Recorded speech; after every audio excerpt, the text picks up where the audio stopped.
Hello guys, welcome to my hair style vlogs. Last video Grishneshwar Jyotirlingam temple అయితే చూసినాం కదా. ఇప్పుడైతే మేము అజంతాకి అయితే స్టార్ట్ అవుతున్నాము. ఇక్కడ ఔరంగాబాద్ నుంచి అజంతా 101 కిలోమీటర్స్ డిస్టెన్స్ ఉంటుంది. సో అందుకనైతే మేము ఎర్లీగానైతే start అయినాము.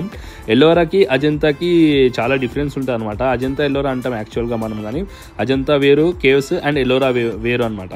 So Ajanta and Ellora రెండింటికి కూడా 103 కిలోమీటర్స్ డిస్టెన్స్ ఉంటుంది. మేమైతే ఔరంగాబాద్ నుంచి ఇప్పుడు అజంతా కేవ్స్కి అయితే స్టార్ట్ అయినాము. చూడవచ్చు మీరు ఎర్లీ మార్నింగ్. ఇక్కడ ఫాగ్ కూడా ఎట్లా కనిపిస్తుంది. ఎర్లీగా స్టార్ట్ అయినాం ఎందుకంటే అక్కడ కూడా విజిట్ చేయాల్సింది ఒక చాలా ఉంటుంది.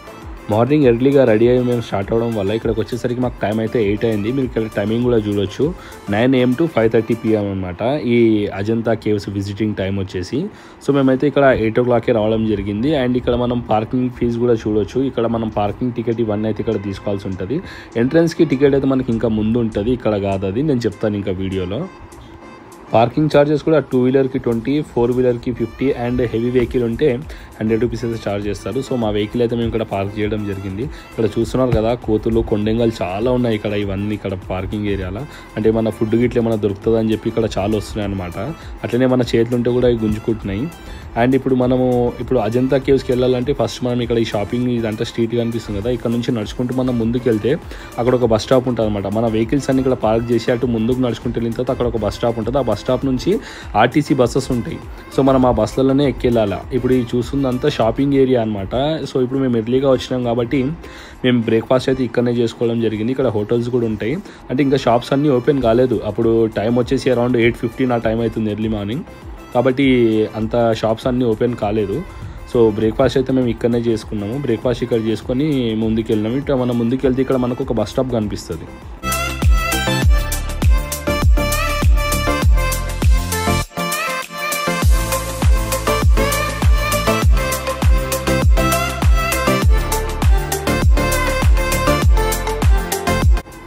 చూస్తున్నారు కదా, ఇదే ఇక్కడ బస్ స్టాండ్ ఏరియా అనమాట. మన ఏ వెహికల్ తెచ్చినా కూడా అక్కడనే అవుట్ సైడే పార్క్ చేసుకొని ఇక్కడ మనం ముందుకు వస్తే ఇక్కడ చూడవచ్చు మనకు ఏసీ బస్ అయితే 30 రూపీస్ ఈచ్ పర్సన్కి, నాన్ ఏసీ అయితే 25 రూపీస్ అనమాట. ఇక్కడ వీళ్ళు ప్రొవైడ్ చేసిన బస్సులోనే వెళ్ళాలి. మనకు మన ఓన్ వెహికల్ తీసుకెళ్ళడానికి అయితే ఉండదు. సో ఇక్కడ నుంచి కూడా మనకు అజంతా కేవ్స్ వచ్చేసి దాదాపు మనకు ఒక 8 to 10 కిలోమీటర్స్ డిస్టెన్స్ ఉంటుంది. బస్సులో మనకు ఒక 20 minutes అయితే జర్నీ అయితే ఉంటుంది. సో మనం ముందుగా అక్కడ టికెట్ తీసుకున్నాక మనకి ఇక్కడ ఇట్లా బస్సెస్ అయితే వస్తాయి. ఇవి 9 o'clock నుంచి స్టార్ట్ అవుతాయి అనమాట. సో ఇట్లా బస్సెస్ వచ్చిన తర్వాత మనకి ఇట్లా లైన్లో పెడతారు. సో సీరియల్ వైజ్గా బస్సెస్ అయితే పెట్టడం జరుగుతుంది. సో అందరు కూడా ఇట్లా క్యూ లైన్ అయితే పాటించి బస్సుని అయితే ఎక్కాలన్నమాట.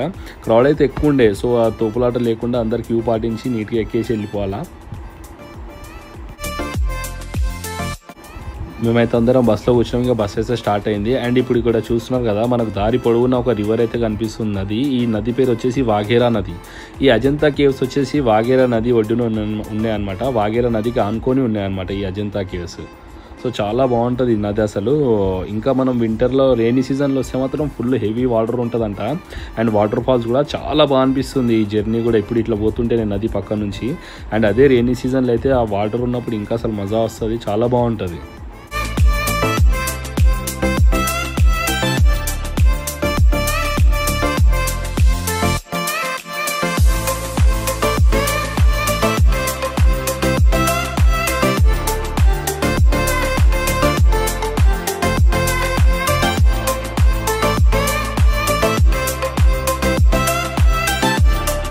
ఈ పాయింట్లో అయితే మనకు బస్సులు డ్రాప్ చేస్తారనమాట. మనం ముందు చూస్తున్నాం కదా, అవన్నీ టెంట్స్ వేసి ఉన్నాయి. అటు నుంచి అయితే మనం లోపలికి వెళ్ళాలన్నమాట. అజంతా కేవ్స్కి ఎంట్రన్స్ అనమాట. అదంతా టికెట్ కౌంటర్ అవన్నీ ఉంటాయి అక్కడ. ఇక్కడ మీరు చూడొచ్చు 200 years of rediscovery of Ajanta caves. అసలు ఏంది ఇదంటే అజంతా కేవ్స్ని 1819లో ఒక బ్రిటిష్ ఆఫీసర్ జాన్ స్మిత్ ద్వారా కనుక్కోబడింది అనమాట. అది ఏ విధంగా కనుక్కోవడం జరిగిందంటే, ఈ జాన్ స్మిత్ ఆ ప్రాంతంలో పులులను వేటాడేందుకు వచ్చిందనమాట. సో అనుకోకుండా ఒక గుహను చూసి ఆయన ఏం చేసిందంటే గోడపైన తన పేరు రాసుకోవడం జరిగింది. అట్లనే ఇంకా ఆయనకి ఏంటంటే ఇంట్రెస్ట్ వచ్చింది. అసలు ఇది ఎట్లా, ఇది ఏంది కేవ్స్ అని చాలా ఇంట్రెస్ట్ వచ్చి దాని మీద ఆయన డిస్కవర్ చేయడం జరిగింది. ఆ విధంగా ఈ గుహల అన్వేషణ మరియు అధ్యయనానికి దారి తీసింది అనమాట. ఈ అజంతా కేవ్స్కి ఎంట్రీ టికెట్ వచ్చేసి అయితే 40 రూపీస్ ఈచ్ పర్సన్కి. అండ్ ఇక్కడ మనకు గైడ్ కూడా ఉంటాడు. గైడ్ కావాలంటే 1 to 5 personsకి ఒక రేట్ ఉంది. అది ఫుల్ డేనా హాఫ్ డేనా దాన్ని బట్టి కూడా రేట్స్ అయితే అలాగ ఉన్నాయి అనమాట. అండ్ ఇక్కడ చూడొచ్చు అజంతా కేవ్స్ యొక్క లొకేషన్ చూడొచ్చు మీరు. ఇట్లా యూ ఆకారంలో ఉంటుంది అనమాట ఈ కేవ్స్ అన్ని కూడా. ఈ గుహలను 1819లో కనుక్కున్నప్పటికీ తర్వాత 1983లో యునెస్కో వరల్డ్ హెరిటేజ్ సైట్గా ఈ గుహలను గుర్తించడం జరిగింది. ఇక్కడ డోలీ సేవలు కూడా ఉన్నాయి చూడొచ్చు. మనకు ఇక్కడ టికెట్ కౌంటర్ నుంచి కూడా ఇంకా మనం పైకి కొండెక్కాల్సి ఉంటుంది. సో నడవలేని వాళ్ళ కోసం ఇక్కడ డోలీ కూడా ఉన్నది. ఈచ్ డోలీ ఛార్జెస్ వచ్చేసి అయితే 2000 రూపీస్ నుంచి ఉందన్నమాట. 2500 అలా ఉంది. అజంతా కేవ్స్, అసలు అజంతా కేవ్స్ అంటే ఏంది, ఎవరు నిర్మించరు, ఎప్పుడు నిర్మించరు అనే విషయం మొత్తం మనం ఇప్పుడు వీడియోలో తెలుసుకుందాం. మహారాష్ట్ర సహ్యాద్రి పర్వత శ్రేణుల్లో వాఘేరా నది ఒడ్డున ఈ అజంతా గుహల అనేది నిర్మించడం జరిగింది. భారీ ఈ కొండలను గుహలుగా మార్చడం జరిగింది. టోటల్గా ఇక్కడ అన్ని 29 గుహలు ఉన్నాయి. ఈ గుహలు అన్నీ కూడా బౌద్ధ మతానికి సంబంధించినవి అనమాట. ఎల్లోరాలో చూసుకుంటే మనము జైన్ సంబంధించిన కేవ్స్ ఉంటాయి, హిందూ కేవ్స్ ఉంటాయి, అలాగే ఇక్కడ బౌద్ధునికి సంబంధించిన కేవ్స్ ఉంటాయి. కానీ అజంతాలో ఓన్లీ ఇవన్నీ కేవ్స్ కూడా బౌద్ధ మతానికి సంబంధించినవి అనమాట. ఈ అజంతా కేవ్స్ అన్నీ కూడా బౌద్ధ మతానికి సంబంధించినవి. బౌద్ధ సన్యాసులు అలాగే ఇక్కడ ధ్యానం చేసుకోవడానికి ప్రార్థనా మందిరాలు అవన్నీ అయితే మనం చూడవచ్చు. ఇక్కడ చూసినారు కదా ఎంత పెద్ద కొండని ఇట్లా ఏ విధంగా చెక్కి వాళ్ళు గుహలుగా మలిచిరో చూడవచ్చు మీరు. ఆ కాలంలో అసలు 2nd సెంచరీ అంటే కొన్ని వందల ఏళ్ళ కింద, వేల ఏళ్ళ కింద అసలు ఇలా చెక్కడం ఒక కొండని ఇట్లా గుహలుగా అసలు మామూలు మాట కాదు. చూడవచ్చు మీరు ఎంత బాగుందో. 2nd century to 5th century వరకు అయితే చాలా బాగా డెవలప్మెంట్ జరిగిందనమాట ఈ కేవ్స్ అవన్నీ కూడా. కానీ కాలక్రమేణా ఏమైపోయిందంటే ఆఫ్టర్ 7th సెంచరీ ఇక్కడ బౌద్ధ పోషణలో మార్పు రావడము, ఎల్లోరా వంటి ఎక్కువ జనాభా కలిగిన కేంద్రాలకు వీళ్ళందరూ కూడా తరలి వెళ్ళడం జరిగిందనమాట. సో ఆ విధంగా ఈ అజంతా కేవ్స్ని అయితే మర్చిపోవడం జరిగింది. అజంతా కేవ్స్లో కేవ్ నెంబర్ 1 చాలా అద్భుతంగా మరియు మన ఏన్షియంట్ ఇండియన్ ఆర్ట్తో పాటు శిల్పాలు మరియు పెయింటింగ్స్లో ఈ కేవ్లో చూడొచ్చు. ఇక్కడ పెయింటింగ్స్ ఎంత బాగుందో. ఇక్కడ పద్మపాణి, ఇక్కడ మీరు చూస్తున్నారు కదా పద్మపాణి ఆకారంలో ఇక్కడ మనం బుద్ధుని చూడొచ్చు. ఈ కేవ్ నెంబర్ 1లో చాలా అద్భుతమైన పెయింటింగ్స్ అయితే ఉంటాయన్నమాట. ఇవన్నీ ఆ కాలం నాటివి ఈ పెయింటింగ్స్ అన్నీ కూడా చూస్తున్నారు కదా. పైన సీలింగ్ పైన ఎంత అద్భుతమైన డిజైన్స్, అసలు అప్పుడు వేసిన పెయింటింగ్స్ కలర్స్ అన్నీ అసలు ఆశ్చర్యపరుస్తాయి. ఇక్కడ ఉన్న కేవ్స్ అన్నీ కూడా ఇక్కడ మనకు బుద్ధునికి సంబంధించిన కేవ్స్ అనమాట. ప్రతి ఒక్క కేవ్లో కూడా మనం బుద్ధ విగ్రహం అయితే చూడొచ్చు. ఇలా ఎల్లోరా కేవ్స్లో మనం కేవలం శిల్పాలే చూడొచ్చు. అదే ఇక్కడ అజంతా కేవ్స్లో శిల్పాలతో పాటు ఇక్కడ పెయింటింగ్స్ చూడొచ్చు. అనేక రకమైన పెయింటింగ్స్, శిల్పాలు అయితే ఇక్కడ చాలా అద్భుతంగా ఉంటాయి. అసలు ఈ పెయింటింగ్స్, దానికి యూజ్ చేసిన కలర్స్ అన్నీ కూడా ఆశ్చర్యపరుస్తాయి అన్నమాట మనకి.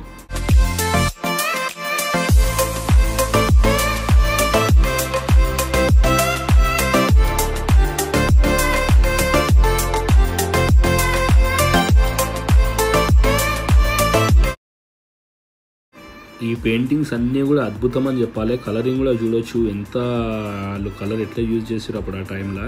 కంటెంపరీ ఆఫ్ అస్టిక్స్ అని ఒక బుక్లను అయితే దీని గురించి డిస్క్రైబ్ చేయడం జరిగింది.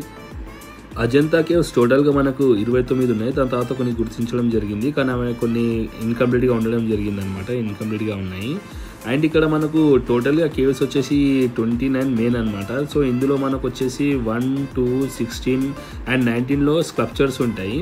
కేవ్ నెంబర్ 16లో మాత్రం మ్యూరల్ పెయింటింగ్స్ చూడొచ్చు. చాలా అద్భుతంగా ఉంటాయి అనమాట. చాలా బెస్ట్ ఆర్ట్ వర్క్ అనమాట అది. యూ ఆకారంలో ఉన్న కొండపైల గుహలు మంచడం వల్ల మనకు ఈ కార్నర్ నుంచి చూస్తే మనకు అక్కడ ఉన్న మొత్తం అన్ని గుహలు కూడా కనిపిస్తాయి అనమాట. చూడొచ్చు మీరు ఇంత డిస్టెన్స్ నుంచి కూడా ఇవన్నీ మనము క్లియర్గా చూడొచ్చు. అండ్ ఈ కొండ ఇక్కడ మధ్యలో వచ్చింది మనకు. సో ఇటు సైడ్ కూడా ఇంకా గుహలు ఉంటాయి అనమాట. కేవ్ నెంబర్ 26 అక్కడనే ఉంటుంది. సో ఇవన్నీ మనకు కంప్లీట్గా తిరిగి ఇవన్నీ మనకు చూడడానికి దాదాపు ఒక 4 నుంచి 5 గంటలు అయితే పడతాయి అనమాట. మనం అక్కడ గైడ్ని హ్యాడ్ చేసుకుంటే ఇంకా బెస్ట్. ఎందుకంటే ఇక్కడ ఈ యొక్క మనకు గైడ్ అన్నీ కూడా డీటెయిల్గా చెప్పడం జరుగుతుంది వీటి గురించి. కేవ్ నెంబర్ 2 వచ్చేసి సేమ్ కేవ్ నెంబర్ 1కి సిమిలర్గా ఉంటుంది. ఈ గుహలో సర్పరాజులు వారి పరివారం మనకు కనబడతారు. పైకప్పులో ఇక్కడ మనకు పళ్ళు, పక్షులు మరికొన్ని ఇక్కడ మనం చూడొచ్చు అనమాట. ఇది కూడా చాలా బాగుంటుంది. ఒక చీర పైన వేసిన డిజైన్ లాగా కనిపిస్తాయి అనమాట మనకు. మామూలుగా ఒక కొండని ఒక గుహలాగా మలచడం అంటే మామూలు విషయం కాదు. అలాంటి ఇంత పెద్ద భారీ కొండల సముదాయాన్ని గుహలుగా మార్చడము, అలాగే దానిపైన ఇంకా ఇప్పుడు ఈ 2nd ఫ్లోర్ అనమాట. సో అసలు మామూలు విషయం కాదు. ఆ టైంలో ఇంత బాగా అసలు ఎట్లా చేసినారు, కొన్ని వేల ఏళ్ళ కింద, దాదాపు ఇది 18th సెంచరీ లైక్ అట్లా ఆ టైంలో చేయడం జరిగిందనమాట ఈ Ajanta caves. Ajanta caves old compare to Ellora caves. So తర్వాత కాలక్రమేణా ఇక్కడ పబ్లిక్ తక్కువైపోయి ఎల్లోరా సైడ్ జనాభా ఎక్కువ ఉన్నందుకు ఇక్కడ నుంచి అక్కడ బౌద్ధ సన్యాసులు అందరూ తరివేరిపోయారని చెప్తారు. ఇవన్నీ గుహలు కూడా బౌద్ధునికి సంబంధించినవి అనమాట. ఇక్కడ అన్ని బౌద్ధ విగ్రహాలే చూడొచ్చు.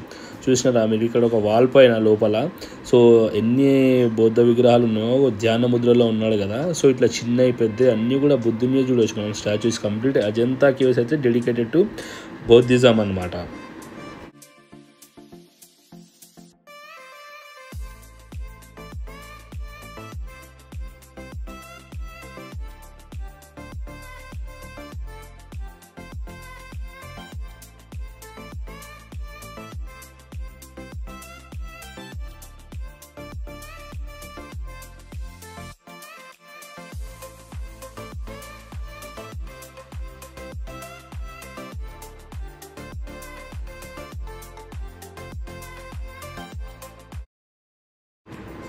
ఇది కేవ్ నెంబర్ 9 అనమాట. ఇది కూడా తొలి ప్రార్థనా స్థలాల్లో ఒకటి.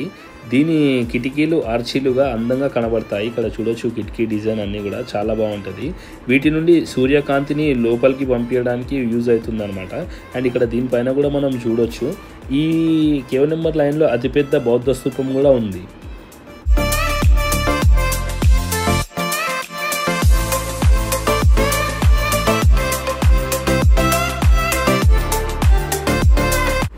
చూడవచ్చు ఇక్కడ మనము అతిపెద్ద బౌద్ధ స్తూపం కేవ్ నెంబర్ 9లో.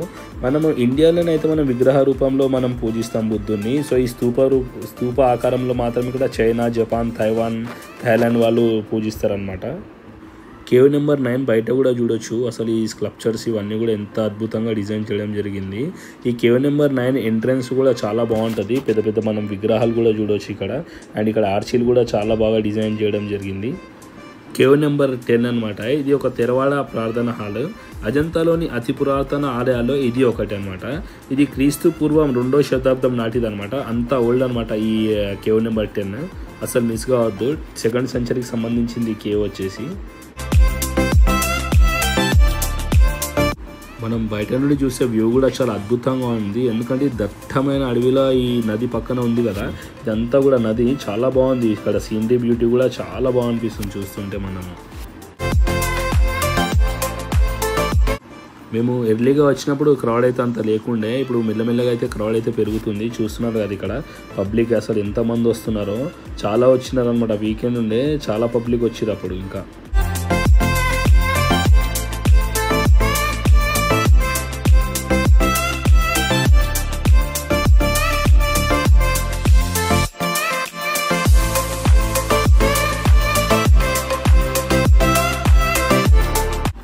ఈ గుహలు అన్నీ కూడా యూ ఆకారం ఉన్న కొండపై నిర్మించడం జరిగింది. అండ్ ఇక్కడ చూస్తున్నారు కదా ఈ రివర్ కూడా చాలా బాగుంది. అండ్ ఇక్కడ మీరు ఇక్కడ నడుచుకుంటూ వెళ్తున్నారు చూడు, చిన్న బ్రిడ్జ్ చేసిరు. సో మనం ఇట్లా కొండపైకి ఎక్కి ఇక్కడ మెట్లు కనిపిస్తున్నాయి కదా. సో ఇక్కడికి మనం పైకి కూడా వెళ్ళొచ్చు. ఇక్కడ వ్యూ పాయింట్ కూడా ఉంది. చాలా బాగుంది. అసలు ఇక్కడికి మనం నడిచి వెళ్ళి ఒప్పుకుంటే చాలా బాగుంటుంది. ఎందుకంటే ఇక్కడ నుంచి వ్యూ అయితే కిరాకుంది మనం పైకి ఎక్కి చూస్తే. అండ్ ఇక్కడ మనకు ఒక వాటర్ ఫాల్ కూడా ఉంది. ఇక్కడ నుంచి చూస్తే అక్కడ వాటర్ ఫాల్ కూడా కనిపిస్తుంది. మేమైతే వెళ్ళలేము, టైర్డ్ అయిపోయినామని చెప్పి. కేవ్ నెంబర్ 19 చూడొచ్చు. అదేంది ఇప్పుడే 19 వచ్చేసింది అనుకుంటారు. అయితే నేను ఇక్కడ ఈ అజంతా కేవ్స్లో ఉన్న 29, 30 ఉన్నాయి కదా, అవన్నీ అయితే చూపిస్తలేను. ఏవైతే మెయిన్ మోస్ట్ ఇంపార్టెంట్ ఏవైతే ఉన్నాయో అవి చూపిస్తున్నాను. ఇక్కడ కేవ్ నెంబర్ 19 ఎంట్రన్స్ చూడొచ్చు మీరు. అసలు ఇక్కడ ఉన్న ఈ స్కల్ప్చర్స్ కానీ ఈ విగ్రహాలు కూడా ఎంత డీటెయిల్గా కార్వింగ్ చేయడం జరిగిందో చూస్తున్నారా. మొత్తం ఇదంతా పైకప్పు అంతా కూడా ఎంట్రన్స్లో పైన అంతా కూడా చాలా డీటెయిల్గా వివరించడం జరిగింది. ఇక్కడ బౌద్ధ ఆరామం అనమాట. దివ్య కన్యలు, గాన గంధర్వులు ఇవన్నీ కూడా మనం చూడవచ్చు ఇక్కడ డిజైన్. అండ్ ఇక్కడ బౌద్ధ సన్యాసులు, బౌద్ధుడు అవన్నీ కూడా మనం ఇక్కడ డిజైన్ చూడొచ్చు. ఎంట్రన్స్ లోపల చూస్తున్నారు కదా స్తూపం అండ్ పైన ఎంత బ్యూటిఫుల్గా డిజైన్ చేసిరో. ఇక్కడ మొత్తం మనం బుద్ధుని కూడా చూడొచ్చు. ఆ ముద్రలో కూర్చోవడం జరిగింది. సో ఆ ధ్యాన ముద్ర అండ్ ఇక్కడ ఉన్న వాళ్ళ శిష్యులు ఇవన్నీ కూడా మనం ఇక్కడ చూడొచ్చు. అండ్ ఇక్కడ స్తూపం కూడా చూసిరా. ఇక్కడ స్తూపానికి కూడా ఇక్కడ ఇట్లా బుద్ధుడు నిల్చొని ఉన్న ఆకారంలోనైతే చెక్కడం జరిగింది. చాలా బ్యూటిఫుల్గా కార్వింగ్ చేయడం జరిగింది కేవ్ నెంబర్ 19.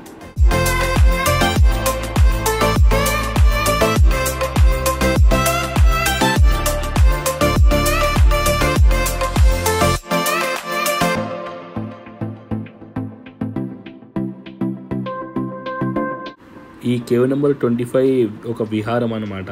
అండ్ ఇది అన్ఫినిష్డ్గా ఉంది, కంప్లీట్గా లేదు అసలు, లోపల అసలు అర్థమవుతలేదు ఏముందనేది. సో ఇది ఇన్కంప్లీట్గా చేయడం జరిగింది. ఈ అజంతా కేవ్స్లో అత్యంత ముఖ్యమైనది అండ్ అత్యంత ప్రాచుర్యం పొందింది కేవ్ నెంబర్ 26. చూస్తున్నారు కదా, కేవ్ నెంబర్ 26 చాలా పెద్దగా కూడా ఉంది. అట్లనే బయట మీరు ఎన్ని స్కల్ప్చర్స్ ఉన్నాయి చూస్తున్నారా, ఇక్కడ ఎన్ని శిల్పాలు చెక్కడం జరిగింది బౌద్ధునికి సంబంధించినవి అన్నీ కూడా. అండ్ ఇక్కడ ఎంట్రన్స్ కూడా చాలా గ్రాండ్గా ఉంది. మొత్తం మనము ఇక్కడ చూడొచ్చు ఎన్ని స్కల్ప్చర్స్ ఉన్నాయో, ఎన్ని విగ్రహాలు ఉన్నాయో, ఇవన్నీ కూడా అన్ని బౌద్ధునికి సంబంధించినవి, అలాగే వాళ్ళ శిష్యులకు సంబంధించింది.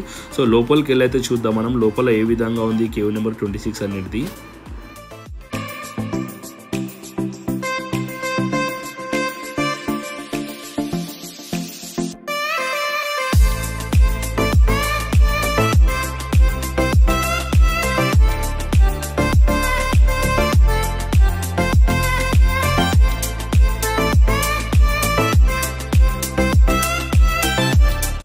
ఈ గుహలో మహాయాన ప్రార్థన మందిరము, బుద్ధుని నిర్యాణాన్ని తెలిపే బౌద్ధ విగ్రహం విశ్రాంతిగా పడుకొని ఉన్నట్టుగా కనిపిస్తుంది. ఆయన అనుచరులు దుఃఖించడం, పైన దేవతలు ఆనందంగా స్వాగతాలు పలకడం ఈ చిత్రం గుండా మనమైతే చూడొచ్చు. ఇక్కడ ఏ గుహలో లేనంత భారీ విగ్రహాలు అయితే మనం ఈ కేవ్ నెంబర్ 26లో చూడొచ్చు. మొత్తం బౌద్ధులు, బౌద్ధ సన్యాసులు, అలాగే ఆయన అనుచరులను మనం ఈ కంప్లీట్గా చూడొచ్చు. అండ్ ఇక్కడ స్తూపం పైన కూడా కంప్లీట్గా ఇక్కడ మనకి విగ్రహాలు చెక్కడం జరిగింది. యాక్చువల్గా స్తూపం పైన అయితే ఉండదు, కానీ ఇక్కడ స్తూపం బ్యాక్ సైడ్, ఫ్రంట్ అన్నీ కూడా ఇక్కడ బౌద్ధునికి సంబంధించిన అయితే మనం విగ్రహాలు చూడొచ్చు. మన భారతదేశ శిల్పకళ చూస్తుంటే అసలు గూస్ బంప్స్ అని చెప్పాలా. కొన్ని వేల సంవత్సరాల కింద ఎంత అద్భుతంగా అసలు ఈ గుహలను మలచడము, కొండని గుహలుగా మలచడము, అలాగే దానిపైన స్కల్ప్చర్స్ కానీ కార్వింగ్స్ కానీ అసలు బ్యూటిఫుల్ అని చెప్పాలా. ఈ అజంతా కేవ్స్ మొత్తం కూడా పెద్ద అడవిలో ఉండడం వల్ల నది ఒడ్డున చాలా బ్యూటిఫుల్గా ఉంటుంది ఈ ప్లేస్ అయితే. ఈ లొకేషన్ ఇంకా అసలు రెయినీ సీజన్ వస్తే అసలు చాలా బ్యూటిఫుల్గా ఉంటుంది, ఎక్సలెంట్ ఉంటుంది అసలు. అండ్ ఇక్కడ మేమైతే ఇవన్నీ గుహలు అయితే చూసుకొని రిటర్న్ అయితే వెళ్తున్నాము. సో ఇక్కడ నది పార్ అయితే చేస్తున్నాము, నది అయితే క్రాస్ చేస్తున్నాం అనమాట ఈ బ్రిడ్జ్ పై నుంచి. అండ్ ఇక్కడ మనం ఇట్లా ఒక 1 కిలోమీటర్ అయితే మనకు ముందుకు నడవాల్సి ఉంటుంది. 1 కిలోమీటర్ అట్లా ముందుకు వెళ్ళిన తర్వాత మళ్ళీ మనం ఎంట్రన్స్ ఎక్కడైతే వచ్చినామో ఆ ప్లేస్కి అయితే రీచ్ అవుతాము. ఇక్కడ చూస్తున్నాం కదా మనం టికెట్ తీస్తున్నాం కదా, టికెట్ తీసుకున్న ప్లేస్ అనమాట. ఇక్కడ మీరు చూస్తున్నారు కదా చెట్టు, ఇది నిజాం పీరియడ్లో తీసుకొచ్చిరంటే ఇక్కడ కొన్ని ఇయర్స్ కింద ఆ చెట్టు ఇది. ఈ అజంతా కేవ్స్కి బౌద్ధ భిక్షులు, బౌద్ధ సన్యాసులు కూడా చాలా వస్తారు, థాయిలాండ్, చైనా, జపాన్ నుంచి. సో అవన్నీ విజిట్ చేసి మళ్ళీ మనకి ఇక్కడ బస్ స్టాప్ ఏరియాకి అయితే రావాలి. ఇక్కడ నుంచి మన వెహికల్ పార్క్ చేసిన ఏరియాకి అయితే వెళ్తాం అనమాట. సో హోప్ యూ గైస్ మీ అందరికీ నచ్చింది అనుకుంటున్న వీడియో అండ్ ఎక్స్ప్లెనేషన్. మరి లేట్ ఎందుకు, వెంటనే సబ్స్క్రైబ్ చేసి పక్కనే ఉన్న బెల్ ఐకాన్ ప్రెస్ చేయండి. సో నేను అప్లోడ్ చేసే న్యూ వీడియోస్ నోటిఫికేషన్స్ మీకు వస్తాయి. అండ్ మీకోసం మరిన్ని ఇంట్రెస్టింగ్ వీడియోస్ నేను చేస్తాను. బాయ్.